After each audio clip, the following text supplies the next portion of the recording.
Welcome to the Fantasy Champions Fantasy Football Podcast. Here's your host, Morgan Colby and Rick Lemon.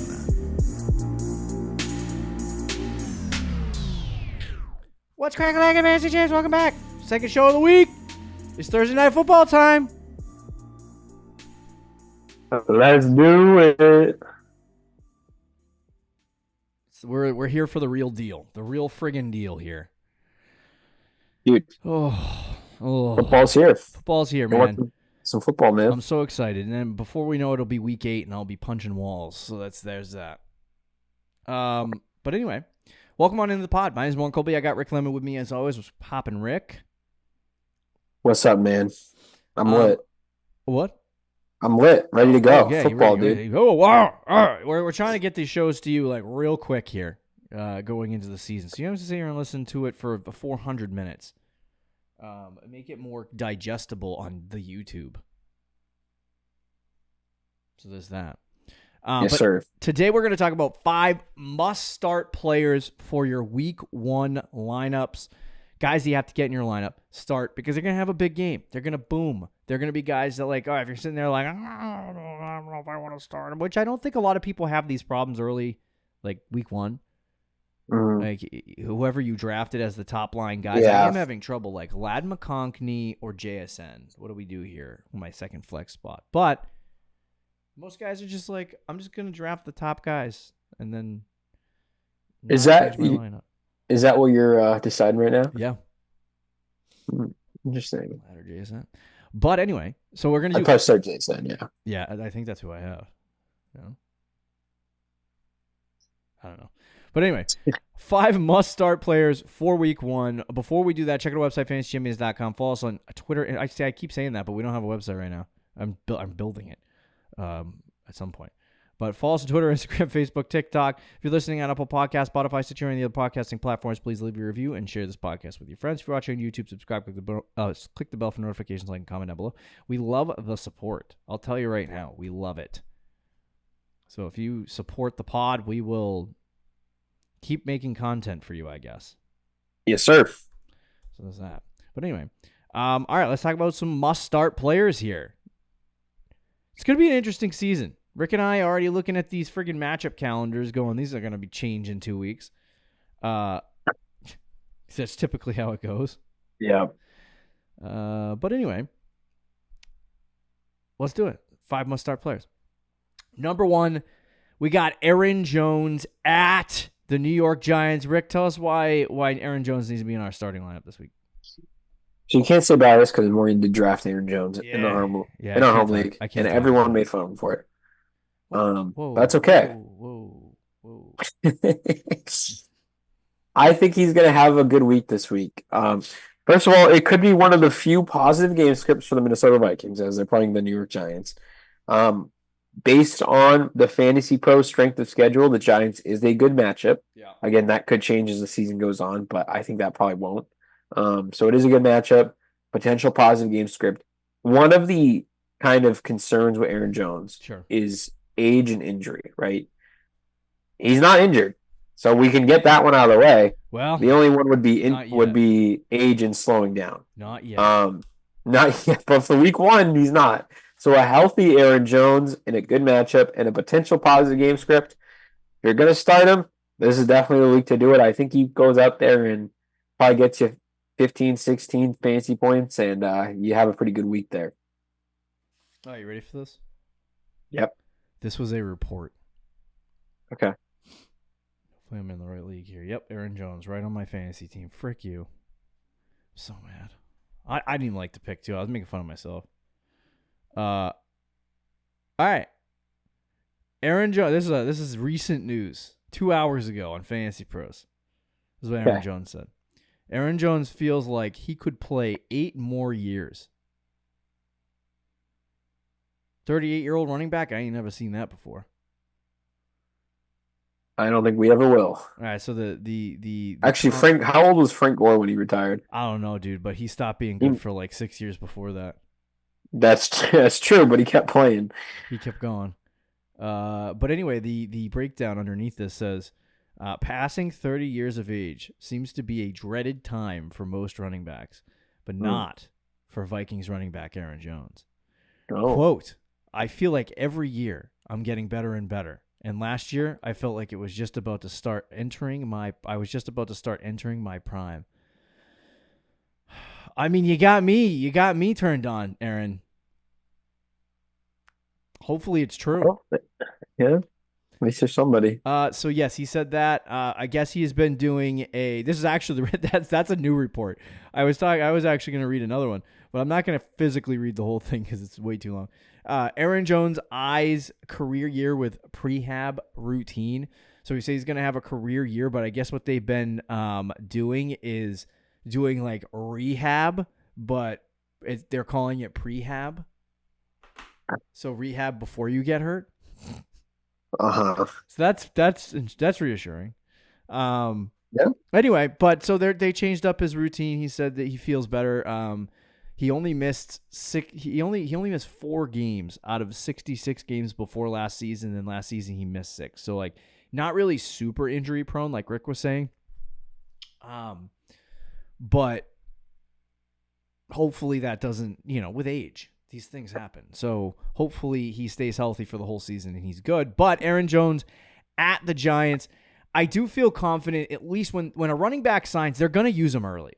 So if at any point in the season he does end up sucking and you have to like punt him away, then that's fine. But early they're going to utilize him on Sunday. He does have a really good matchup against the New York Giants, who are just buns in pretty much every aspect of football.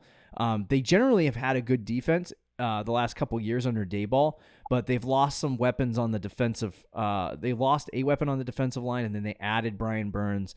They added another guy. So the defensive line might be better, but it's more for pass rushing than it is for run stopping. So I do see Aaron Jones having a successful game in this game this week against the Giants, and I think you have to get him into your starting lineup because if you don't, you're going to regret it.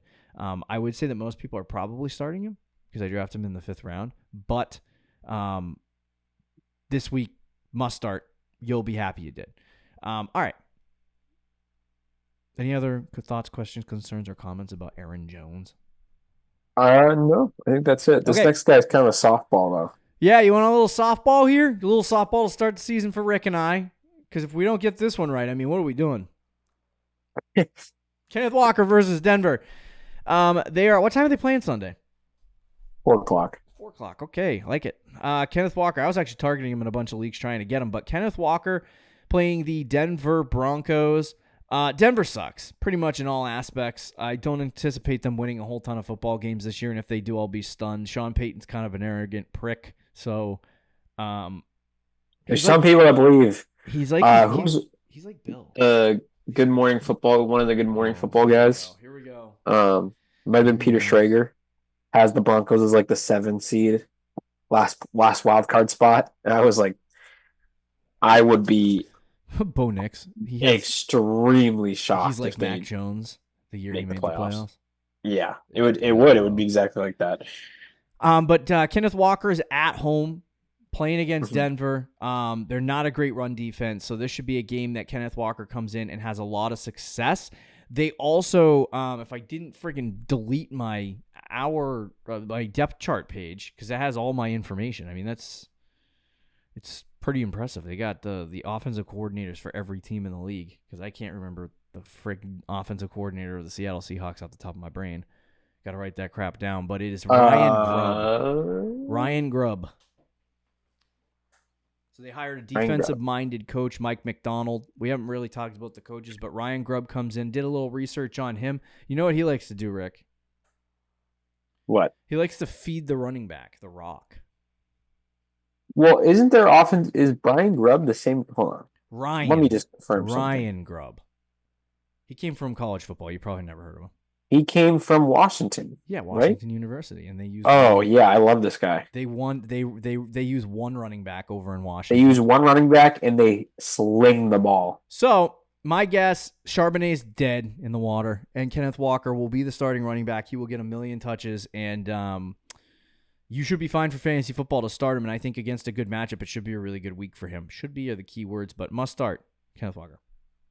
Yeah. I like their offensive coordinator. Not only does he use one running back and slings the ball, which you're saying, why does that help Kenneth Walker?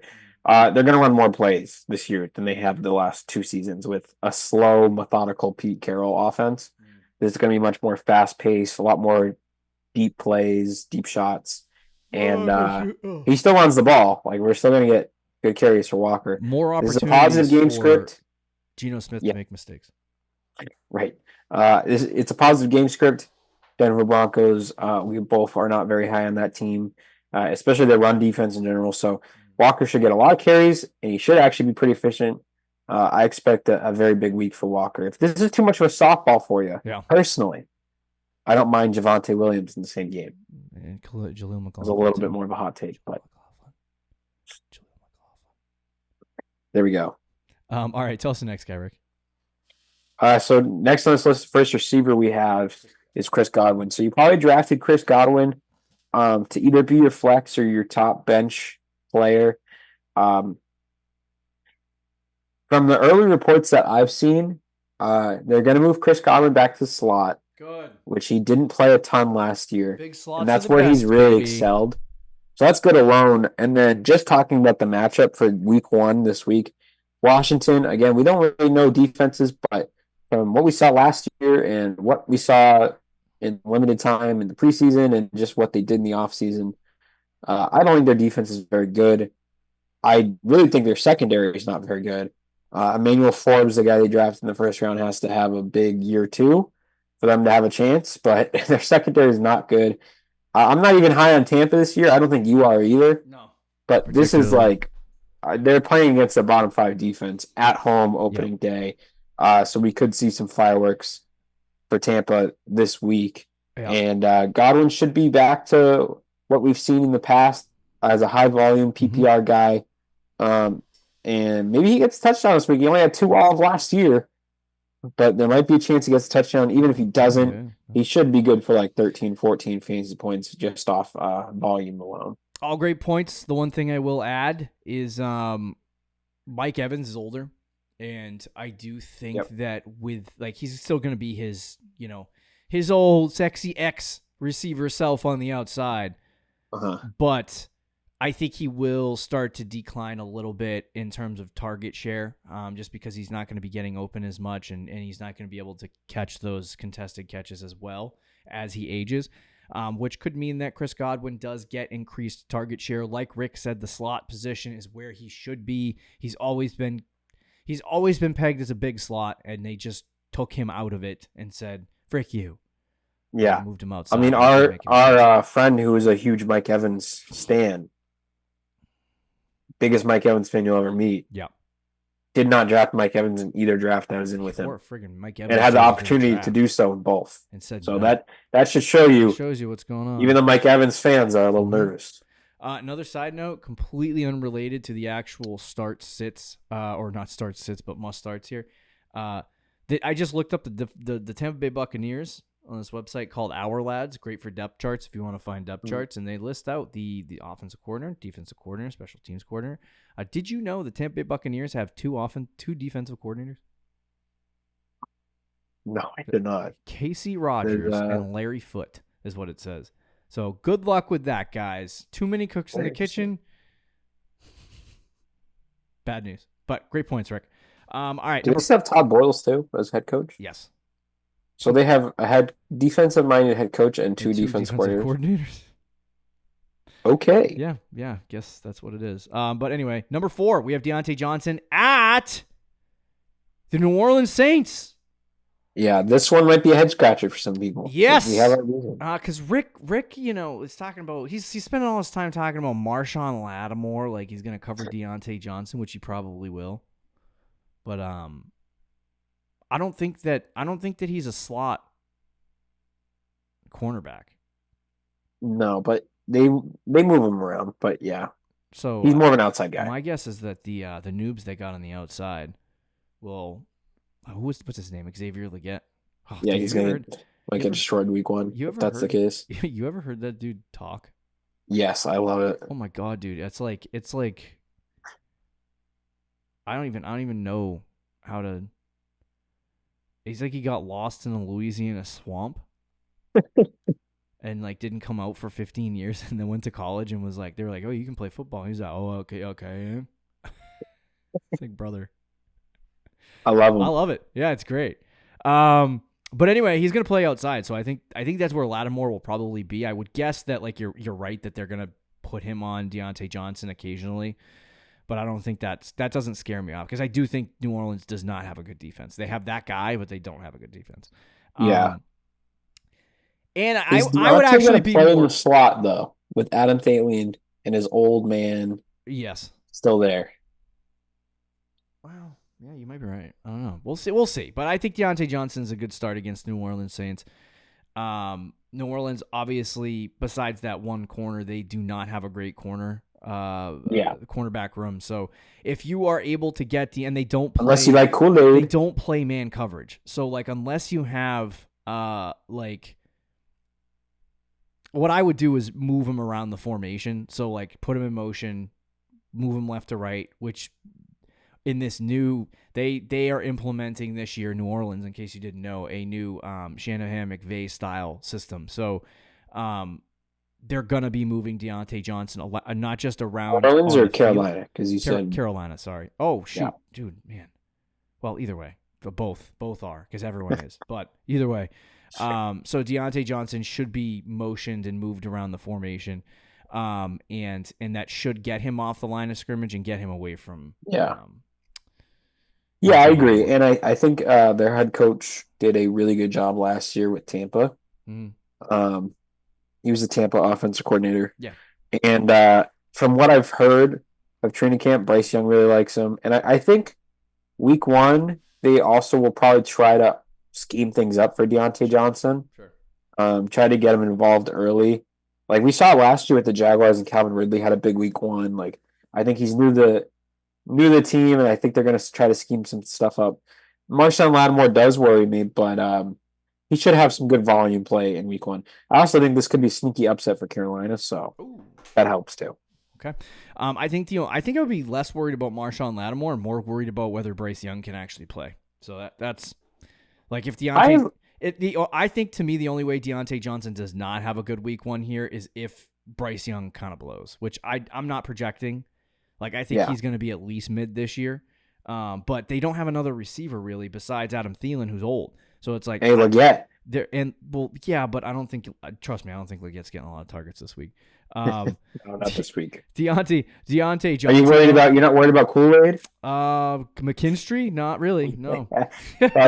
We got Sauce a couple years ago. Now we got Kool-Aid. Yes, unreal. Yeah, he was a second round pick. Yeah, no, he's a good player. But I watched him at Bama. He got burned a couple times.